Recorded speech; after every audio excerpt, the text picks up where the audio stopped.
बच्चों, कैसे हैं आप सभी लोग। मैं जिज्ञासा बहुत बहुत स्वागत करती हूँ आप सभी का आशीष सिंह लेक्चर्स में। और आज के इस लेक्चर में हम पढ़ने जा रहे हैं गति का दूसरा नियम, जो भी आइजैक न्यूटन द्वारा ही दिया गया था। पिछले लेक्चर में हम डिस्कस कर चुके हैं कि गति का पहला नियम क्या होता है और जब किसी भी वस्तु पर बल लगाया जाए तो उस बल पर जो प्रभाव है वो किन किन बातों पर निर्भर करता है। यहाँ आज इस चैप्टर में या फिर इस लेक्चर के अंदर हम गति के दूसरे नियम को समझने जा रहे हैं। लेकिन गति का दूसरा नियम समझने से पहले न्यूटन द्वारा एक राशि दी गई थी जिसे संवेग कहते हैं। हमें उस संवेग को समझना पड़ेगा कि संवेग क्या होता है। संवेग को समझने के बाद में हम न्यूटन द्वारा दिया गया गति का दूसरा नियम समझेंगे। संवेग एक अन्य प्रकार की राशि है जिसे न्यूटन ने प्रस्तुत किया है। ये एक अन्य प्रकार की राशि है। अब संवेग होता क्या है, ठीक है, अच्छी बात है, प्रस्तुत किया है। वह वस्तु का संवेग क्या है? वस्तु के द्रव्यमान इनटू वस्तु के वेग का जो रिजल्ट निकलेगा, जो गुणनफल निकलेगा, वही आपका संवेग है। संवेग एक सदिश राशि है। सदिश राशि है मतलब इसकी दिशा और परिमाण दोनों होगा। अब जो संवेग के राशि होगी, जैसे राशि हमने देख रहे हैं कि कैसी राशि है, इसकी संवेग जो है एक सदिश राशि है। लेकिन यहाँ पर संवेग सदिश राशि है। सदिश राशि है मतलब इसकी दिशा भी होगी। तो संवेग की दिशा क्या होगी? जो वस्तु के वेग की दिशा होगी वही वस्तु के संवेग की दिशा होगी। अगर वस्तु v वेलोसिटी से पूर्व दिशा की ओर गतिमान है तो वस्तु के जो वेग है उसकी दिशा क्या है? पूर्व दिशा है। इसका मतलब जो वस्तु के संवेग की दिशा है वो भी क्या है? पूर्व ही है। संवेग का एसआई मात्रक क्या है? किलोग्राम मीटर प्रति सेकंड। किलोग्राम मीटर प्रति सेकंड क्या है? हाँ, एक चीज मैं आपको बताना भूल गई कि संवेग जो है इसे हम p से दर्शाते हैं। स्मॉल p से हम संवेग को दर्शाते हैं। तो जब मैं यहाँ स्मॉल p लिख रही हूँ तो उसका क्या मतलब है कि वस्तु का द्रव्यमान गुणा इंटू उसका वेग। तो वस्तु के द्रव्यमान की जो एसआई मात्रक होता है वो होता है किलोग्राम। वस्तु के द्रव्यमान का एसआई मात्रक क्या है? किलोग्राम। तो यहाँ हम किलोग्राम लिख लेंगे। और वस्तु के वेग का एसआई मात्रक क्या है? मीटर प्रति सेकंड। तो वस्तु जो हमारी वस्तु का संवेग है उसका एसआई मात्रक क्या हो जाएगा? किलोग्राम मीटर प्रति सेकंड। तो यानी किसी वस्तु के संवेग में अगर आपको परिवर्तन लाना है तो आप क्या कर सकते हो? या तो उस वस्तु के द्रव्यमान में परिवर्तन ले आओ या फिर उस वस्तु के वेग में परिवर्तन ले आओ। अब जब हम द्रव्यमान की बात करते हैं तो द्रव्यमान जो है निश्चित रहता है, नियत रहता है। तो किसी भी वस्तु के संवेग में अगर आपको परिवर्तन लाना है तो उस वस्तु के वेग में हम परिवर्तन ले आएंगे और जब वेग में परिवर्तन होगा तो वस्तु के संवेग में अपने आप परिवर्तन आ जाएगा। अब वस्तु के वेग में परिवर्तन लाने के लिए हमें क्या करना पड़ेगा? एक असंतुलित बल लगाना पड़ेगा उस वस्तु पर। किसी भी वस्तु की अवस्था बदलने के लिए हम क्या करते हैं? असंतुलित बल लगाते हैं। और जब किसी भी वस्तु पर असंतुलित बल लगाया जाता है तो उसके वेग में परिवर्तन आता है और जब वस्तु के वेग में परिवर्तन आएगा तो उसके संवेग में भी परिवर्तन आ जाएगा। देखो, किसी वस्तु के संवेग में परिवर्तन के लिए बल की आवश्यकता होती है। अगर आप किसी भी वस्तु के संवेग को बदलना चाहते हो तो आपको उसको ऊपर बल लगाना पड़ेगा। क्यों बल लगाना पड़ेगा? कि मुझे संवेग बदलना है और संवेग बदलने के लिए मुझे वेग बदलना पड़ेगा और वेग बदलने के लिए मुझे बल लगाना पड़ेगा। तो मतलब संवेग बदलने के लिए इनडायरेक्टली मुझे बल तो लगाना ही पड़ेगा। तो जो न्यूटन थे हमारे, उन्होंने हमें यही बताया है कि वस्तु के संवेग में जो परिवर्तन आएगा वो लगाए गए बल पर कैसे निर्भर करता है। लेकिन इस चीज को समझने से पहले हम ये देखते हैं कि संवेग में परिवर्तन होता क्या है।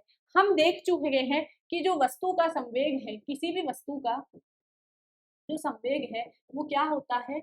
उस वस्तु का द्रव्यमान इंटू उस वस्तु का वेग। इतना हम पढ़ चुके हैं, ठीक है। अब हम क्या देख रहे हैं? संवेग में परिवर्तन देख रहे हैं। देखो, मैं बहुत ज्यादा स्टेप बाय स्टेप चलूंगी तो ये मत सोचना कि मैम बहुत धीरे पढ़ा रही है। कॉन्सेप्ट जो है वो हमारे को समझ में आना चाहिए, इसीलिए। तो संवेग में परिवर्तन मतलब चेंज इन मोमेंटम कितना होगा संवेग में परिवर्तन? देखो, जैसे मान लो आपके पास में कोई बॉल है जिसका द्रव्यमान है m और ये जो बॉल थी पहले u मीटर प्रति सेकंड के वेग से गतिमान थी।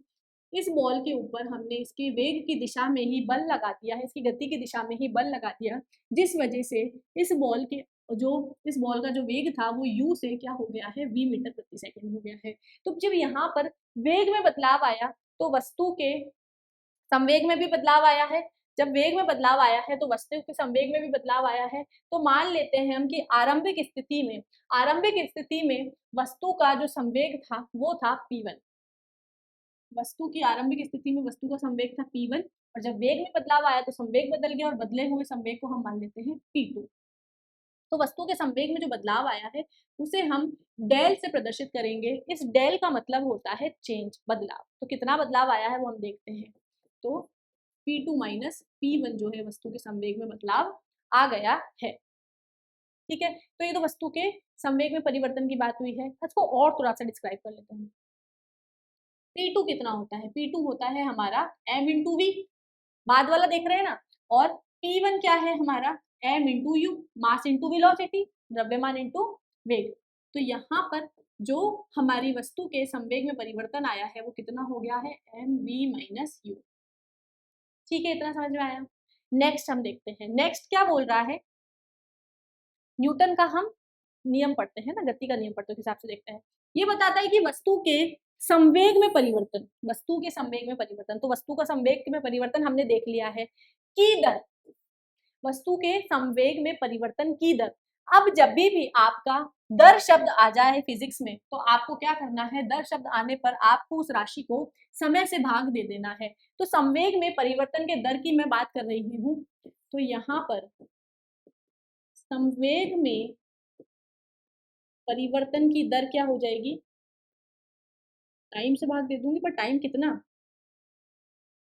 देखो, जब मैंने इस बॉल के ऊपर F बल लगाया तो इसका जो वेग था u से v हो गया है। u से v वेग होने पर इसको कोई ना कोई समय तो लगा होगा। तो हम मान लेते हैं कि t सेकंड का समय लगा है इस बॉल के वेग में परिवर्तन आने के लिए और उतना ही समय लगेगा हमारे संवेग में परिवर्तन आने के लिए।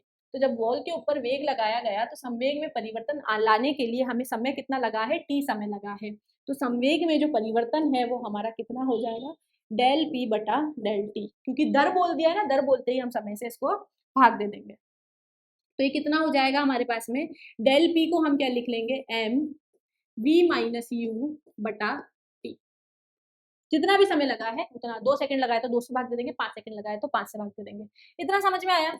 इतना स्टेटमेंट हमें समझ में आ गया है कि न्यूटन क्या कह रहा है कि वस्तु के संवेग में परिवर्तन की दर के बारे में कुछ बताना चाह रहा है। और वस्तु के संवेग में परिवर्तन कब आएगा? हमने ऊपर ही देख लिया कि वस्तु के संवेग में परिवर्तन अगर आपको करना है तो संवेग में परिवर्तन करने के लिए आपको बल की आवश्यकता पड़ेगी।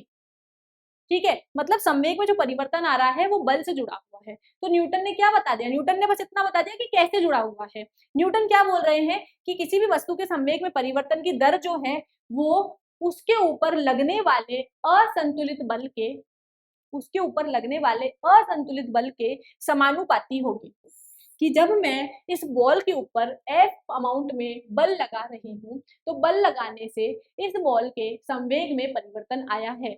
अब इस बॉल के संवेग में जो परिवर्तन आया है वो लगाए गए बल के समानुपाती है। लगाए गए बल के समानुपाती मतलब जितना ज्यादा बल लगाऊंगी उतना ज्यादा संवेग में परिवर्तन आएगा। अगर मैं कम बल लगाऊंगी तो संवेग में परिवर्तन भी कम हो जाएगा। दोनों क्या है? दोनों समानुपाती, मतलब एक की मात्रा बढ़ाऊंगी तो दूसरा भी अपने आप बढ़ेगा।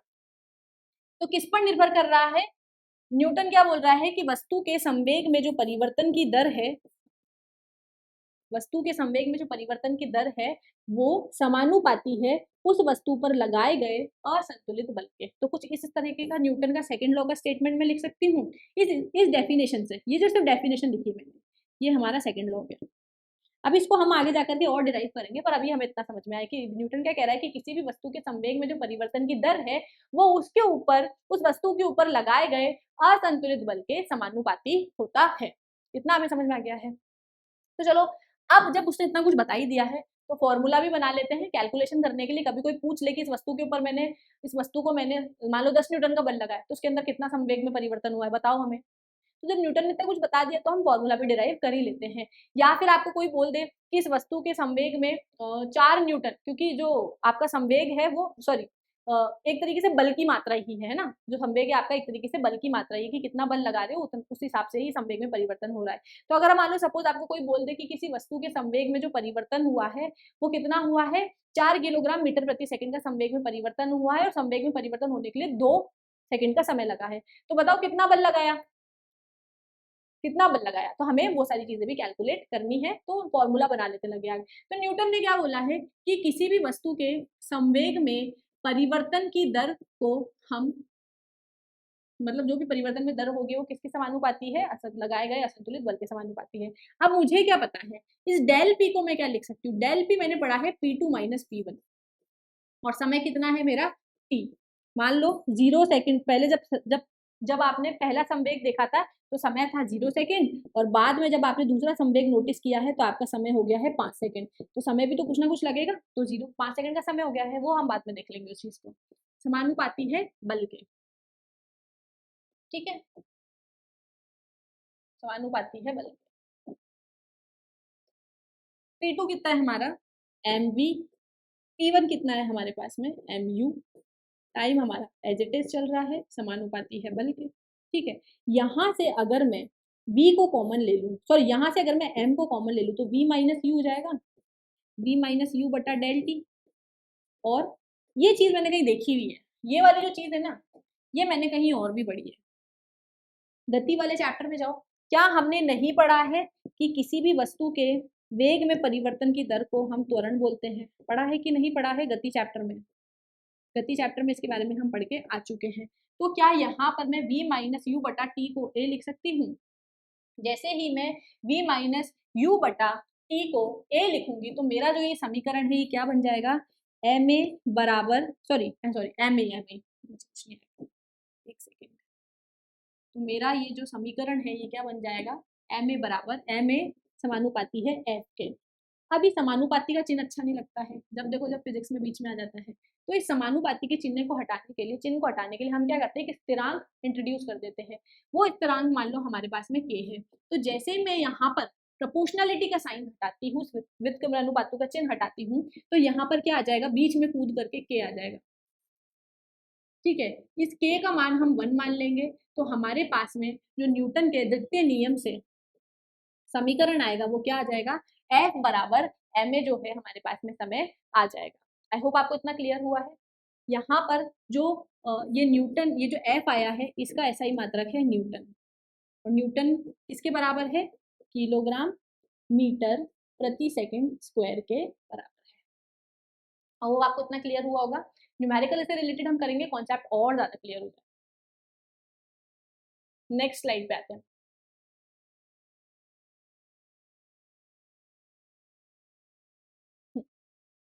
संवेग में परिवर्तन की दर वास्तव में बली है। अब जब आपके संवेग में परिवर्तन की जो दर है वो किससे माप रहे हो, आप लगाए गए बल से ही तो माप रहे हो, तो ये वही स्टेटमेंट है।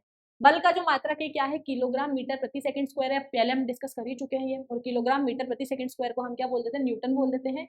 तो जो बल का ऐसा ही मात्रक है हमारा न्यूटन हो जाएगा। संवेग में परिवर्तन, हाँ अब देखो दोनों समानुपाती है भाई, जितना ज्यादा संवेग में परिवर्तन की दर क्या है, लगाए गए असंतुलित बल के समानुपाती है। मतलब जितना ज्यादा बल लगाओगे उतना ज्यादा संवेग में परिवर्तन आएगा, जितना कम बल लगाओगे उतना संवेग में परिवर्तन के जो दर है वो उतनी ही कम होगी। तो सारी चीजें हम पढ़ चुके हैं।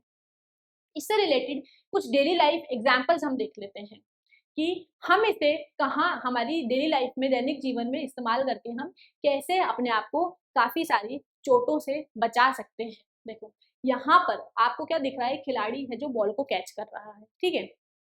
तो कुछ लोग हैं जो बॉल को ऐसे कैच करते हैं और फिर बोलते हैं बहुत तेज लग गई है, उंगली हमारी फ्रैक्चर हो गई। और लेकिन कभी भी आप किसी एक्सपीरियंस खिलाड़ी को बॉल कैच करते हुए देखोगे तो आप देखोगे कि वो बॉल को कैसे कैच करता है, ऐसे कैच करके अपने हाथ को पीछे ले आता है। तो ये जो अनएक्सपीरियंस खिलाड़ी है और एक्सपीरियंस खिलाड़ी है, इन दोनों के कैच करने के तरीके को हम जब ऑब्जर्व करते हैं तो हम देख रहे हैं कि जब एक्सपीरियंस खिलाड़ी उस बॉल को इस तरीके से कैच कर रहा है तो क्या कर रहा है, वो हाथ को पीछे लेकर के आ रहा है, और जब वो हाथ को पीछे लेकर के आ रहा है तो वो क्या कर रहा है, टाइम बढ़ा रहा है। क्या कर रहा है, टाइम बढ़ा रहा है। लेकिन जैसे मान लो अगर मैं बॉल को इसे सीधा कैच करती हूँ तो 1 सेकंड के अंदर बॉल आकर के कहाँ लगेगी, मेरे हाथ पे लगेगी और मेरे हाथ की उंगलियां टूट जाएगी। क्यों, क्योंकि उस बॉल का संवेग अचानक से कम हुआ है, अचानक से संवेग में परिवर्तन कम हो गया है। हमने क्या पढ़ा है, वेग क्या है, न्यूटन के द्वितीय नियम से हमने क्या पढ़ा है, एफ जो है वो समानुपाती है वेग में परिवर्तन के दर को।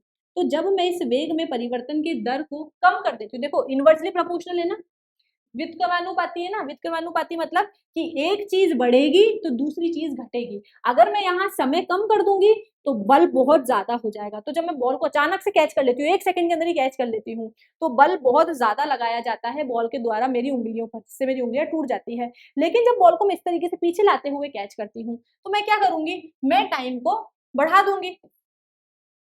मैं क्या करती हूँ, टाइम को बढ़ा रही हूँ। और जब मैंने टाइम को बढ़ा दिया है, जब मैंने टाइम को बढ़ा दिया है तो बल क्या लग रहा है, कम बल लग रहा है। और जब बल कम लग रहा है तो बॉल का जो प्रभाव होगा मेरी उंगलियों पर वो भी कम होगा।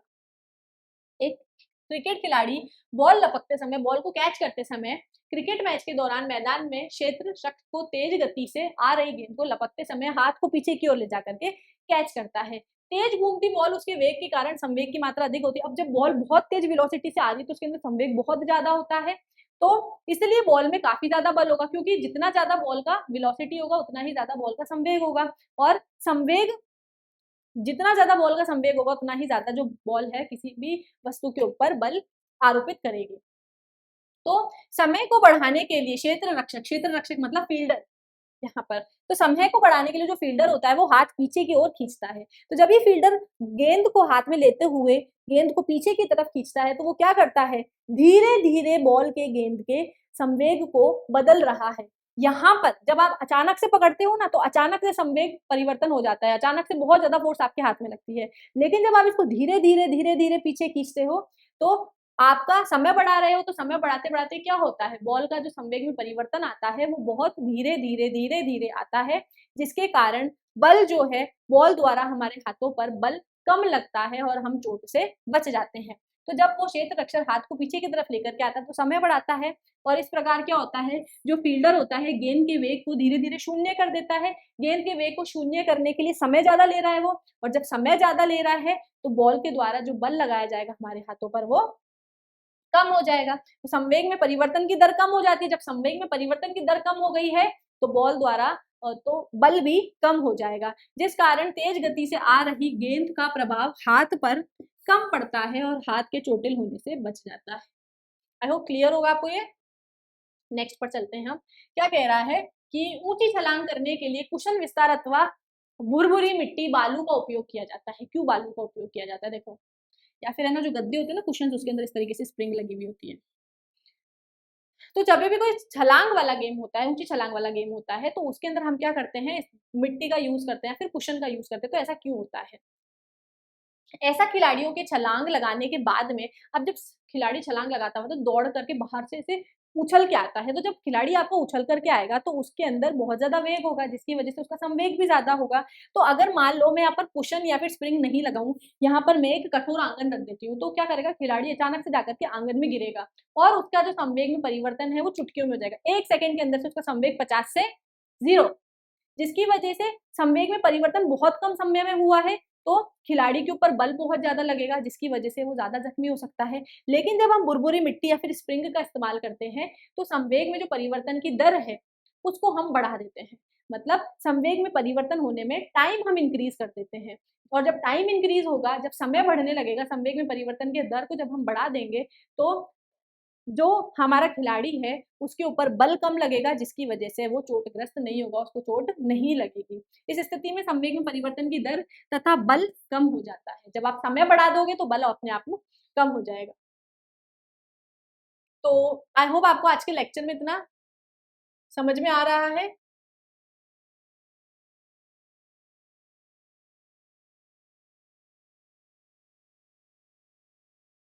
आई होप आपको ये सारी की सारी चीजें क्लियर हुई है। आज के लेक्चर को आपको समझने में मजा आया है। बाकी जो हमारा बचा हुआ है जो है न्यूटन का तीसरा नियम, उसे हम अगले लेक्चर में कंटिन्यू करेंगे। और अगले लेक्चर में हम पढ़ेंगे कि न्यूटन का जो तीसरा नियम है, गति का जो तीसरा नियम है, उसके बारे में हम पढ़ेंगे। और उसके अलावा अगले लेक्चर में हम द्वितीय नियम से जुड़े कुछ न्यूमेरिकल्स को भी सॉल्व करेंगे। कुछ न्यूमेरिकल्स जो न्यूटन के द्वितीय नियम द्वारा दिए गए हैं हम उसे भी सॉल्व करेंगे। तो बच्चों पढ़ते रहो। यहाँ पर जो पीडीएफ दिया हुआ है इसके नोट्स को आप कॉपी करो, पढ़ो इसको आराम से। कुछ डाउट आता है तो कमेंट में आप मुझे कमेंट करके आप मुझसे वो डाउट पूछ सकते हो। अगले लेक्चर में आपका वो डाउट मैं क्लियर कर दूंगी। तब तक के लिए बच्चों मिलते हैं हम अगले लेक्चर में। टिल देन बाय बाय, अपना ख्याल रखिए।